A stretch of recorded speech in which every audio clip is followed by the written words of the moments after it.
सर्वेभ्यो नमो नमः। तो दोस्तों, आज हम कालिदास जी द्वारा विरचित मेघदूत नामक खंड काव्य को पढ़ेंगे। इसमें मेघ के द्वारा मेघ को दूत बनाकर संदेश भेजा जाता है ना। जैसे पहले अब हमारे यहाँ जो है डाकिया होते हैं जो किसी और का संदेश लेके जाते हैं और अंकित व्यक्ति तक पहुँचाते हैं। तो ऐसे ही पहले के ज़माने में एक कल्पना है कि दूत के रूप में जो है इस मेघ को एक यक्ष द्वारा जो अपनी यक्षिणी से अब उसका हाल चाल कहने के लिए इस मेघ को दूत बना के वो यक्ष भेजता है अलकापुरी नगरी में, जहाँ उसकी यक्षिणी रहती है। और ये यक्ष जो है धनपति कुबेर के यहाँ रहता था। ये अलका जो है धनपति कुबेर की नगरी है और वहीं ये यक्ष रहता था। तो इसने कभी अपने काम पे प्रमाद किया था, तो इस कारण से जो है धनपति कुबेर ने इसको अपनी नगरी से निकाल दिया था, श्राप दे दिया था। तो ये अपनी नगरी से आके और कहीं दूर किसी पर्वत पर रहने लगा था। तो वहाँ रहते रहते इसको 8 महीने हो चुके थे। 1 वर्ष का श्राप था, 1 वर्ष में यानी 12 महीने। तो 8 महीने ऐसा कहा जाता है कि इसने बिता लिए थे और 4 महीने शेष थे। और वो 4 महीने थे जब श्रावण मास के, जब मेघ आता है, बादल बरसते हैं तब के, है ना। तो इसी से रिलेटेड मेघदूत नामक खंड काव्य को हम पढ़ेंगे। ये 2 खंडों में विभक्त है, पूर्व मेघ और उत्तर मेघ। 2 इसके पार्ट्स हैं, है ना। तो चलिए हम आज इसके पहले श्लोक को पढ़ते हैं। और इसमें संपूर्ण श्लोक जो है मंदाक्रांता छंद में है। और मंदाक्रांता छंद का लक्षण है मंदाक्रांता जलधि षड्गैर् मभौ नतौ तद्गुरु चेत्। इसमें पहली यति, पहला बीरा, मतलब इस श्लोक को पढ़ने में, जैसे ये श्लोक की पहली लाइन हमें पढ़ना है, तो इसमें जो है हम पहले 4 शब्दों को लेंगे, फिर वो 4 अक्षरों को लेंगे, फिर 6 अक्षरों को लेंगे और फिर 7 अक्षरों को लेंगे, है ना। मतलब ये इस लक्षण के हिसाब से इसको पढ़ना है अगर तो इसमें जो है पहला श्लोक पढ़ते हैं और देखते हैं कैसे। तो पहला श्लोक देखेंगे। कश्चित् कांता विरह गुरुणा स्वाधिकारात् प्रमत्ता। कश्चित्, है ना, 4 अक्षर। कश्चित् कांता विरह गुरुणा। तो यहाँ देखेंगे कश्चित् कांता, इसमें 4 अक्षर हैं। का है, ची है और का है और ता है। जो ये आधे वर्ण जिनमें जुड़े हुए हैं इनको हम एक ही वर्ण मानते हैं, है ना। और फिर जब हमने दोबारा बोला तो विरह गुरुणा, यहाँ हमने 6 अक्षर बोले। और फिर स्वाधिकारात् प्रमत्ता, स्वाधिकारात् प्रमत्ता, है ना, 7 अक्षर ये हो गए। तो ऐसे ही जो है इसी लक्षण को इसमें घटा के और सभी श्लोकों का अध्ययन करेंगे। तो फिर से एक बार शुरू करते हैं। कश्चित् कांता विरह गुरुणा स्वाधिकारात् प्रमत्ता सापेनास्तंगमित महिमा वर्षभोग्येन भर्तुः यच्छक्रे जनकतनया स्नानपुण्योदकेषु स्निग्धच्छाया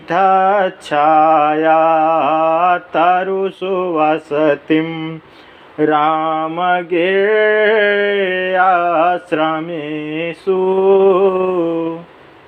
तो ऐसे ही इसको पढ़ सकते हैं।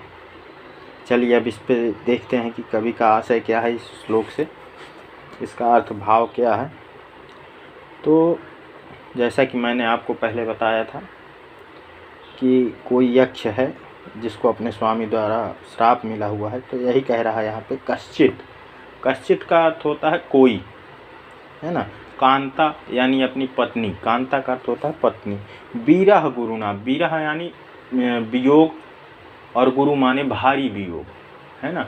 तो यहाँ पे गुरुना में तृतीया है, इसलिए वियोग के कारण, है ना, भारी वियोग से या वियोग के द्वारा या वियोग के कारण, कुछ भी लगा सकते हैं। तो कोई जो अपनी पत्नी के विरह वियोग से, और कैसा वियोग, भारी वियोग से, और कैसे, स्वाधिकारात् प्रमत्ता, अपने अधिकार पर प्रमाद करने के कारण, है ना, स्वाधिकारात् अपने अधिकार से, प्रमत्ता अपने अधिकार से प्रमाद करने के कारण, सापेनास्तंग, सापेन यहाँ तृतीया विभक्ति है सापेन में, तो साप के द्वारा अस्तंग, अस्त गम, है ना, गमित। तो यहाँ गमित का अर्थ होता है जाना, अस्तंग का अर्थ होता है उस अस्त हो गया है। तो सापेन अस्तंग गमित महिमा, यहाँ 4 शब्द हैं। तो साप के द्वारा अस्तंग माने अस्त हो गई है, गमित माने चली गई है, और महिमा माने जिसका कह लीजिए जिसकी शक्ति चली गई है, जो बलहीन हो गया है, ऐसा। वर्ष भोग्येन भर्तुम, वर्ष भर भोगे जाने योग, वर्ष भोग्येन यहाँ भी तृतीया विभक्ति है। और भर्तु, भर्तु माने होता है स्वामी, अपने स्वामी के वर्ष भर भोगे जाने योग, सापेन साप के द्वारा, अस्तंग अस्त हो गई है, और गमित अस्त हो गई है, गमित यानी हो जाना, तो अस्त हो गई है महिमा, है ना।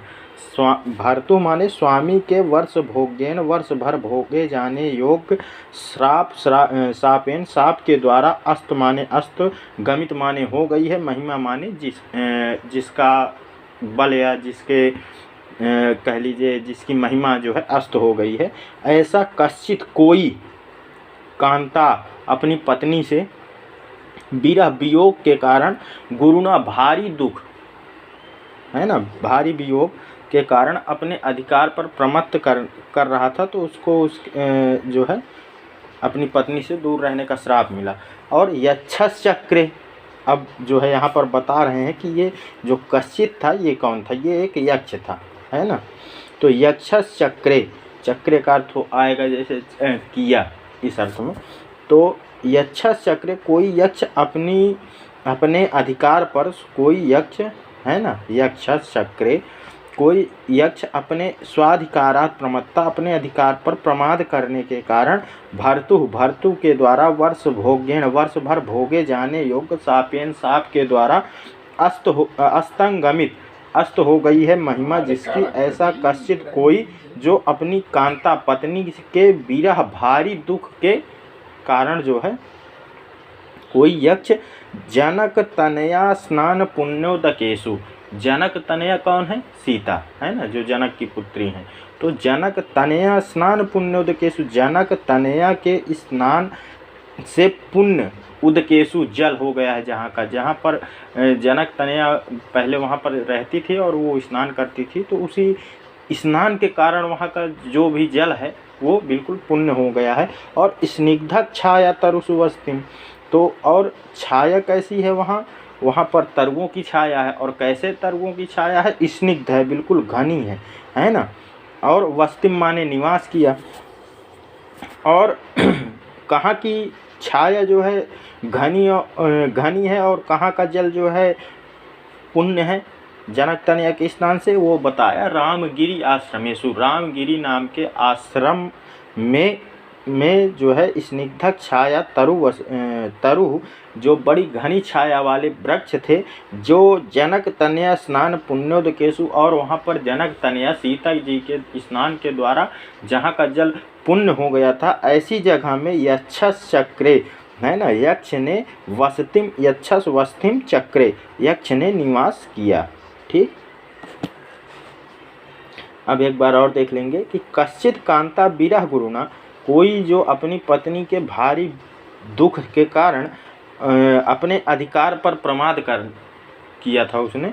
तो उससे जो है उसके स्वामी ने भर्तु ने वर्ष भर भोगने योग्य वर्ष भोग्यन भर्तु सापे नस्तंग गमित महिमा, साप के द्वारा अस्त हो गई है महिमा जिसकी, ऐसा कोई जो यक्षस चक्रे जनक तनया स्नान पुण्योदकेशु, वह यक्ष जो है जनक तनया स्नान पुण्योदकेशु, जनक तनया के द्वारा सीता जी के द्वारा स्नान, सीता जी के स्नान के द्वारा पुण्य जल वाले स्निग्ध छाया तरसु, और जहाँ पर घनी छाया है वृक्षों की, और रामगिरी आश्रमेशु, उस जगह का नाम है रामगिरी आश्रमेशु, वहाँ पर यक्ष ने वसतिम चक्रे निवास किया। ठीक है, अब यहाँ पर देख लेंगे कश्चित, ये अव्यय पद है, कांता यानी पत्नी या प्रियतमा उसकी प्रिया, और विरह गुरुणा यहाँ पर तृतीया है, स्वाधिकारात पंचमी है ना, स्वाधिकारात अपने अधिकार से प्रमत्त, अपने अधिकार में से जो है वंचित हो गया था, प्रमाद कर लिया था अपने अधिकार पर। सापेन यहाँ पर तृतीया है, अस्तंगमित महिमा, अस्त हो गई है महिमा जिसकी, वर्ष भोग्यन यहाँ पर भी तृतीया है, वर्ष भर भोगे जाने योग्य, भर्तु माने होता है स्वामी, यक्षस चक्रे, चक्रे जो है यक्षस चक्रे निवास किया है ना। और कहाँ पर निवास किया, तो रामगिरी आश्रमेशु में। रामगिरी आश्रमेशु कैसा था, तो उन्होंने बताया कि स्नान पुण्योदके, जनक तनया स्नान पुण्योदकेशु, जहाँ पर सीता के स्नान के द्वारा जो है वहाँ का जल जो है पवित्र हो गया था, पुण्यदायी हो गया था, फलदायी हो गया था, पुण्य फल वाला हो गया था। और स्निग्ध छाया तरुसु जो है घनी छाया वाले वृक्षों के होने से, रामगिरी आश्रमेशु, रामगिरी आश्रम नामक जो है पर्वत पर यक्षस वस्तिम चक्रे, यक्ष ने निवास किया। ठीक है, ये हम